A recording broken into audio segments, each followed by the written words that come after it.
Depois dessas coisas, Jesus atravessou o mar da Galiléia, que é o de Tiberíades. Uma grande multidão o seguia, porque tinham visto os sinais que ele fazia na cura dos enfermos. Então Jesus subiu ao monte e sentou-se ali com seus discípulos. Ora, a Páscoa, a festa dos judeus, estava próxima. Então Jesus, erguendo os olhos e vendo que uma grande multidão se aproximava, disse a Filipe: onde compraremos pão para lhes dar de comer? Mas Jesus dizia isto para testá-lo, porque sabia o que estava para fazer. Filipe respondeu: nem mesmo 200 denários de pão seriam suficientes para que cada um recebesse um pedaço. Um dos discípulos, chamado André, irmão de Simão Pedro, disse a Jesus: o que está um menino que tem 5 pães de cevada e 2 peixinhos? Mas o que é isto para tanta gente? Jesus disse: façam com que todos se assentem no chão. Havia muita relva naquele lugar. Assim os homens se assentaram e eram quase 5.000.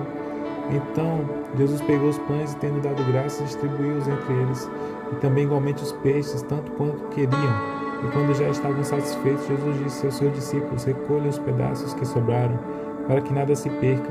Assim, pois, o fizeram. Encheram 12 cestos de pedaços dos 5 pães de cevada que sobraram, depois que todos tinham comido.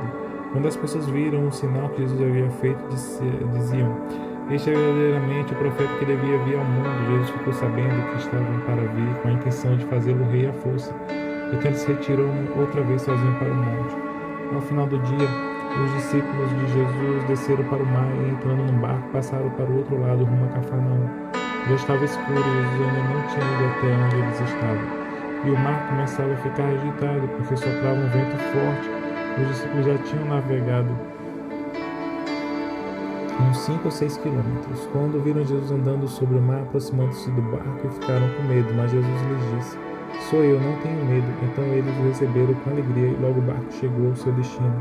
No dia seguinte, a multidão que tinha ficado do outro lado do mar notou que ali havia apenas um pequeno barco, e que Jesus não tinha entrado nele com seus discípulos, tendo estes partido sozinhos. Entretanto, outros barquinhos de Tiberíades se aproximaram do lugar onde a multidão havia comido pão depois que o Senhor deu graças.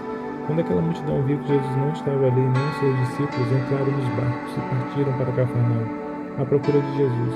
E tendo-o encontrado no outro lado do mar, lhe perguntaram: mestre, quando o Senhor chegou aqui? Jesus respondeu: em verdade lhes digo que vocês estão me procurando não porque viram sinais, mas porque comeram os pães e ficaram satisfeitos.